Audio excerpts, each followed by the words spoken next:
প্রতিরোধ পরিষদের যে মুখগুলো, এই মানুষগুলো সবসময় ক্ষমতার বিপরীতে থেকে এসেছে। আপনারা জানেন ডাকসু বাংলাদেশের একটা গুরুত্বপূর্ণ নির্বাচন। এই কারণে ঢাকা বিশ্ববিদ্যালয় এমন একটা জায়গা যেখানে আমাদেরকে গণতান্ত্রিক পরিবেশ বজায় রাখতে হবে।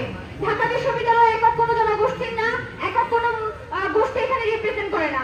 আপনারা জানেন এই ঐতিহাসিক বটতলা থেকে শুরু করে ঢাকা বিশ্ববিদ্যালয় বাংলাদেশের শুরু থেকে খুব গুরুত্বপূর্ণ ভূমিকা পালন করে আসছে। তো আমরা মনে করি ঢাকা বিশ্ববিদ্যালয় কোনো একক কোনো গোষ্ঠীর না। এখানে প্রত্যন্ত এলাকা থেকে শুরু করে রিক্সাওয়ালার বাবার সন্তান থেকে শুরু করে বিত্তমান বাবার সন্তানরাও পড়াশোনা করে। আমরা এমন একটা নিরাপদ ক্যাম্পাস গড়ে তুলতে চাই যেখানে নারীরা নিঃসন্দেহে আর নিজেদের মতো করে চলতে পারবে। তাকে শুধুমাত্র নারী বলে তাকে কোনো ধরনের হ্যারাসমেন্টের শিকার হতে হবে না।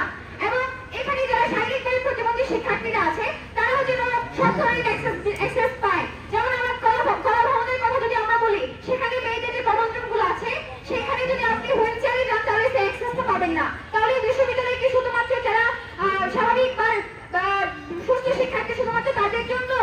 এই বিশ্ববিদ্যালয় হতে হবে সবার জন্য। এবং আপনারা জানেন এই বিশ্ববিদ্যালয়ে বিভিন্ন ধরনের মানুষের বসবাস, এবং আপনাদের উত্তরবঙ্গ থেকে দক্ষিণবঙ্গ থেকে শুরু করে বাংলাদেশে প্রত্যেকটা মানুষ প্রত্যেকটা কর্নার থেকে যারা এখানে আসে, আমরা চাই যে একটা সুস্থ সাংস্কৃতিক বিকাশ।